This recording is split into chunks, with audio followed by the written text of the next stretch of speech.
All right, Shalom. I want to start off by giving our praise, honor, and glory due to Yahweh, Bahashem, Yahweh Shai, Bahashem Rakakwadash. I'd like to give double honors unto the apostles and the elders of Great Millstone, where I learned this truth from, and I'd like to say peace and salutations unto the hopefully elect.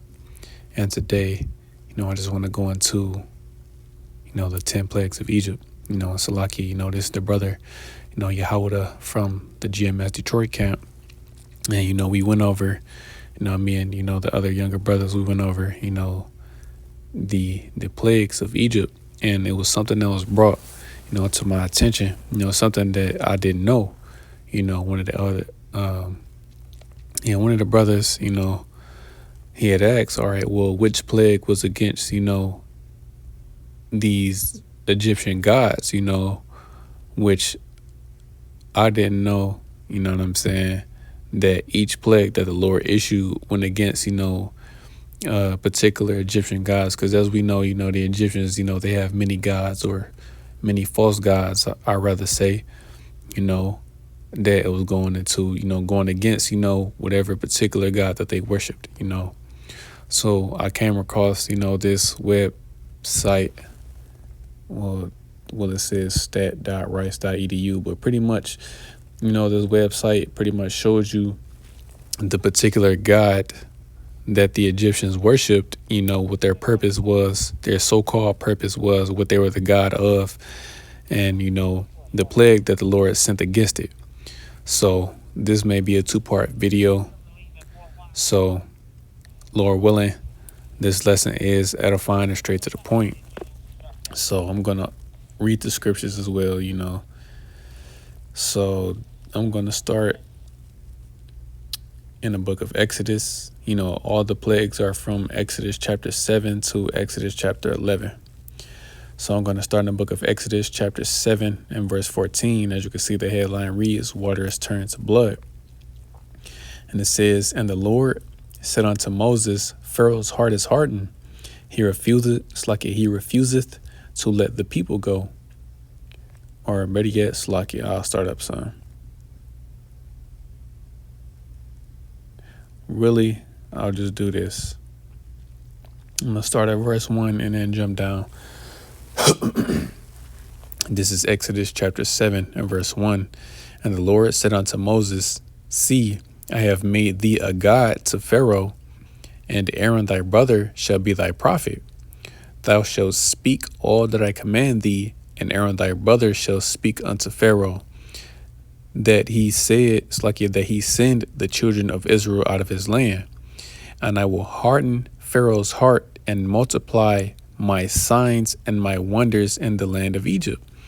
And yeah, man, that's exactly what the Lord did during that time, man. He hardened Pharaoh's heart to show his power, man.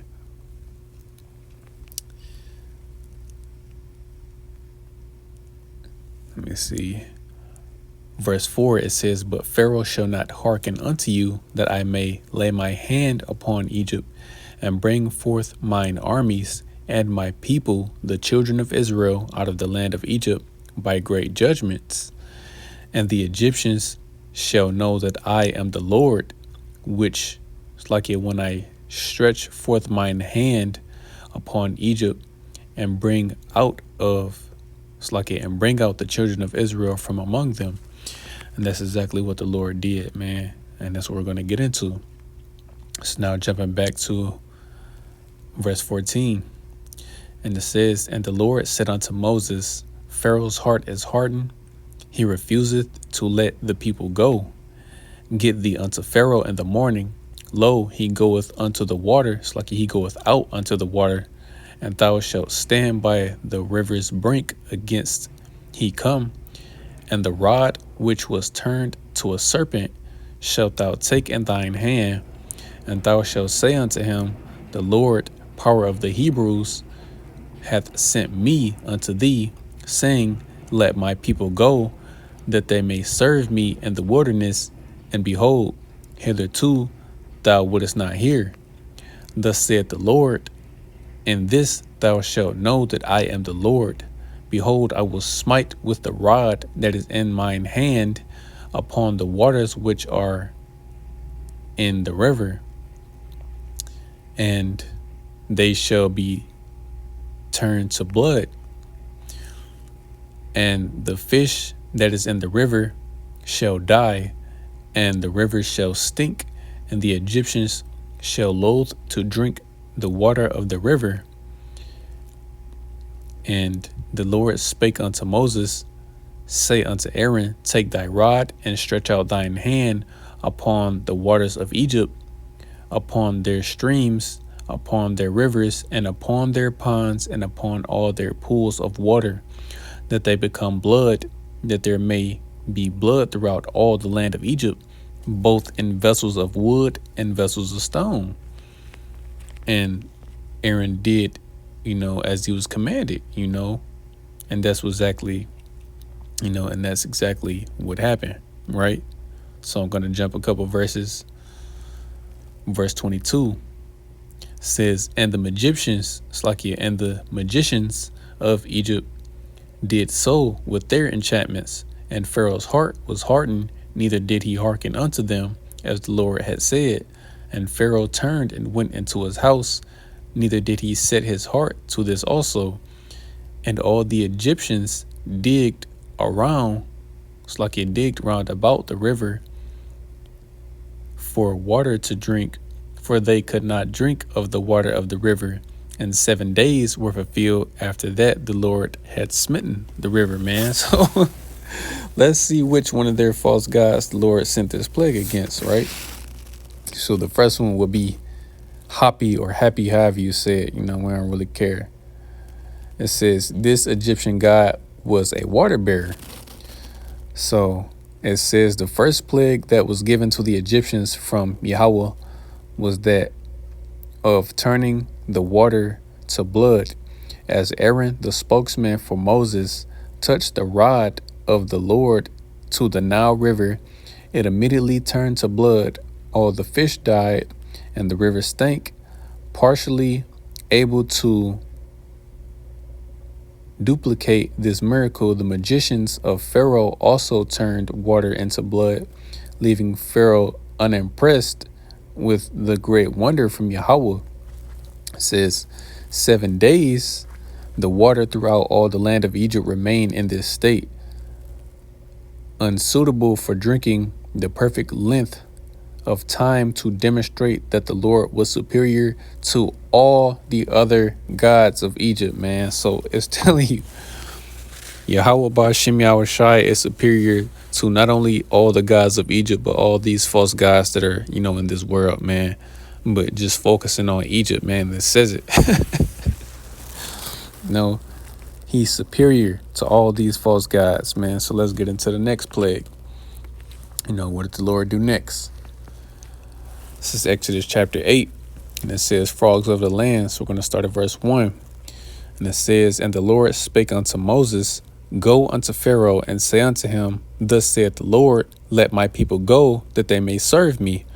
And if thou refuse to let them go, behold, I will smite all thy borders with frogs, and the river shall bring forth frogs abundantly, which shall go up and come into thine house, and into thy bedchamber, and upon thy bed, and into thy house, and into the house of thy servants, and upon thy people, and into thine ovens, and into thy kneading troughs. And the frog shall come up both on thee, and upon thy people, and upon thy servants. And the Lord spake unto Moses, say unto Aaron, stretch forth thine hand with the rod over the streams, over the rivers, and over the ponds, and cause frogs to come up upon the land of Egypt. And Aaron stretched out his hand over the waters of Egypt, and the frogs came up and covered the land of Egypt.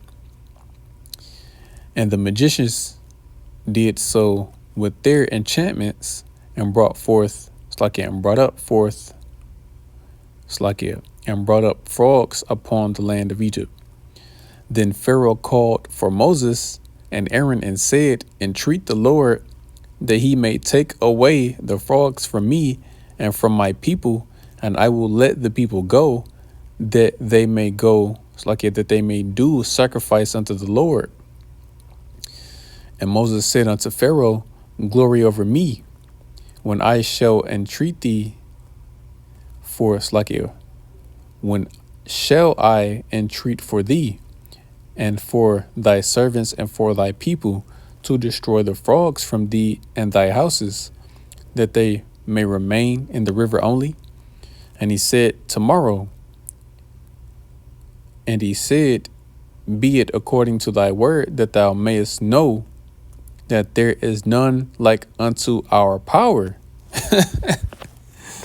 So he was letting them know, man, there is no other God, like Yahweh Bashim Yahushai, So let's go into the next false god. It says Heket, Egyptian goddess of fertility, water renewal. Says Heket, the Egyptian goddess, had the head of a frog. Says still Pharaoh refused to let the children of Israel go from the presence of Egypt. The second plague that was extended upon Egypt from the rod by Aaron was that of frogs. The frogs came up from the river and were in their houses, in their food, in their clothing, in every place possible, from the greatest to the least. No one in Egypt escaped the plague of the frogs. Pharaoh's magicians were able to bring more frogs in their attempt to imitate the power of Yahweh, but only Moses was able to make the frogs go away. This was another attack on a famous Egyptian goddess, Heket. So yeah, man, the Lord is 2 for 2 now. He sent 2 plagues against their false gods, man. There's nothing that those magicians could do, So let's go to the next one, man. What did the Lord do next? Jumping down. This is Exodus 8:16. It says the plague of insects. It says, and the Lord said unto Moses, say unto Aaron, stretch out thy rod and smite the dust of the land, that it may become lice throughout all the land of Egypt. And they did so, for Aaron stretched out his hand with his rod and smote the dust of the earth, and it became lice in man and in beasts.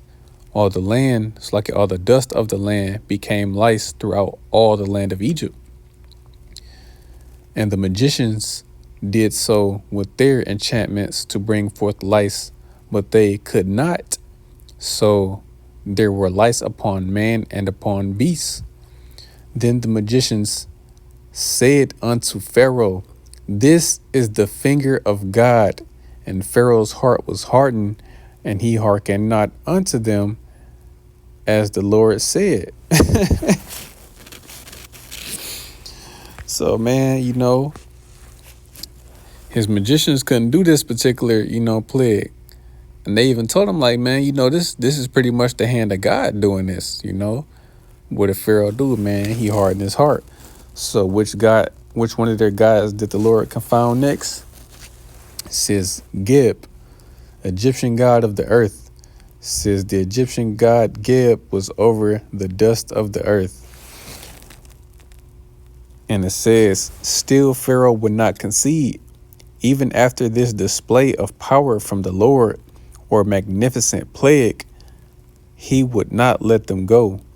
At the command of the Lord to Moses, Aaron was told to stretch forth his rod and smite the dust of the earth. When he did, the dust became lice throughout all the land, on both people and beasts. The very dust that was referred to in the creation process of man is now used to plague men as a reminder of his mortality and sin, which both lead to death. Finally, the magicians of Pharaoh, man, like this is crazy. This is crazy, man. Like the Egyptians, man, they Them Egyptians is crazy, man. They really thought, their false gods were going to deliver them from the plagues, man. The magicians couldn't do anything. But it even explains it here. It says, finally, the magicians of Pharaoh are humiliated, man. So the Lord was toying with these dudes, It's certain things, they were able to turn water into blood. And they were able to, summon more frogs on the left-hand side. But what they didn't understand is the Lord controls the left and the right-hand side, man. The Lord was using Moses and Aaron on the right-hand side, That's how he was able to confound those magicians, man, and confound all their false gods. Says being unable to compete with this power that was so much greater than themselves and the power that they had from their Egyptian gods and goddesses, and they profess this is the finger of God. This was the last plague that required Aaron's involvement, as the next set of 3 plagues are issued by the word of Moses himself, man. And let's see. So we're going to jump down. Sluggy.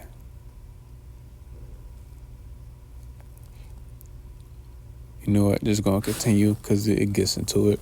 So it's the book of Exodus chapter 8 and verse 20.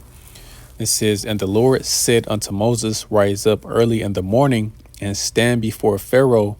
Lo, he cometh forth to the water, and say unto him, thus saith the Lord, let my people go, that they may serve me.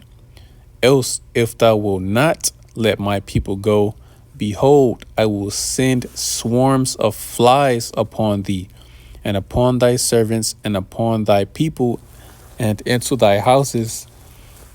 And the houses of the Egyptians shall be full of swarms of flies, and also the ground whereon they are. And I will sever in that day the land of Goshen, in which my people dwell, that no swarms of flies be there, to the end thou mayest know that I am the Lord in the midst of the earth. And I will put a division between my people and thy people.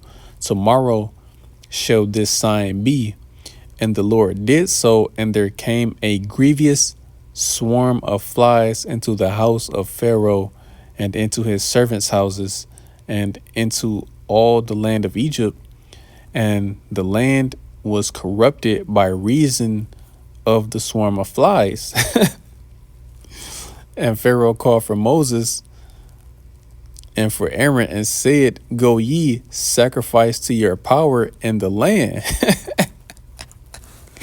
So, man, the Lord, he sent them flies, man. And it was grieving them. He said, man, go ahead, man, get these people out of my land. But, he's still hard in his heart,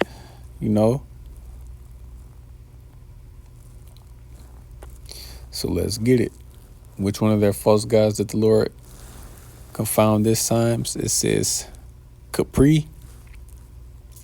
And it says Egyptian god of creation, movement of the sun, rebirth. It says Capri, the Egyptian god, had the head of a fly. That is funny, man. It says with the 4th Egyptian plague, which consisted of flies, begins the great miracle of separation or differentiation. Moses met Pharaoh at the Nile River in the morning and made the demand, speaking on behalf of the Lord, let my people go, that they may serve me.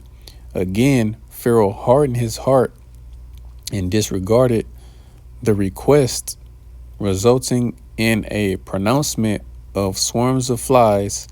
This time, however, only the Egyptians are affected by the judgment or plague, and the children of Israel remain unscathed. This wonder also moves the Egyptian plagues to a different level, adding destruction as well as discomfort to the consequence of their decisions. Plagued by flies, Pharaoh tried a new tactic and begins bargaining with the Lord, showing his desire to maintain power and authority over Yahweh. He tries to dictate the terms and conditions of the offer, telling them that they may sacrifice but only in the land, clearly not complying with the request. It's like it with the requested 3 days journey that the Lord required. Moses wouldn't budge, and Pharaoh relented, allowing them to leave, but telling them not to go very far. This temporary allowance is made solely to have Moses entreat the Lord that the swarms of flies may depart. At this point, Pharaoh has learned in part who the Lord is and asks for his assistance over the Egyptian gods and goddesses. As soon as the request is granted by the Lord, Pharaoh reneges on his promise and will not let them go, and continues to worship his Egyptian gods, man. So again, he hardened his heart, man, and continued to, do the same madness,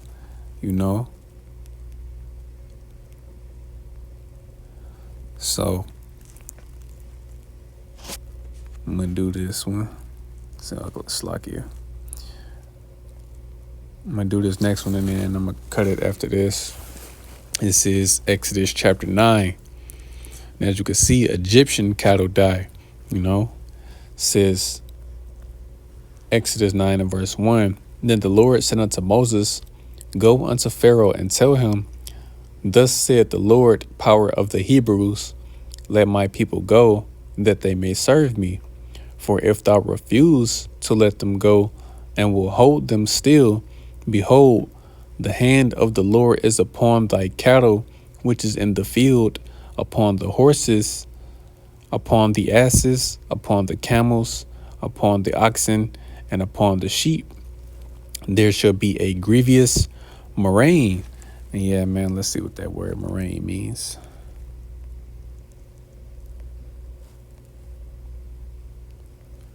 So that word murrain, Strong's H 1698, Deber, says pestilence, plague, murrain, cattle disease, cattle plague. So yeah, man,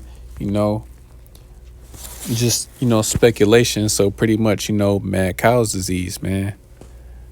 The Lord sent a plague among the animals, to kill them. This is verse 4, and it says, And the Lord shall sever between the cattle of Israel and the cattle of Egypt, and there shall nothing die of all that is the children of Israel. And the Lord appointed a set time, saying, Tomorrow the Lord shall do this thing in the land. And the Lord did that thing on the morrow, and all the cattle of Egypt died, but the cattle of the children of Israel died not. 1 says, And Pharaoh sent, and behold, there was not one of the cattle of the Israelites dead, and the heart of Pharaoh was hardened, and he did not let them go. So yeah, man, the Lord confounded another one of their false gods. So which one of their gods did he confound this time? It says Hathor, Egyptian goddess of love and protection. It says usually this Egyptian goddess was depicted with the head of a cow. And it says Moses once again demanded of Pharaoh, Let my people go, that they may serve me, revealing also the next Egyptian plague to occur on the condition of continued disobedience to the request.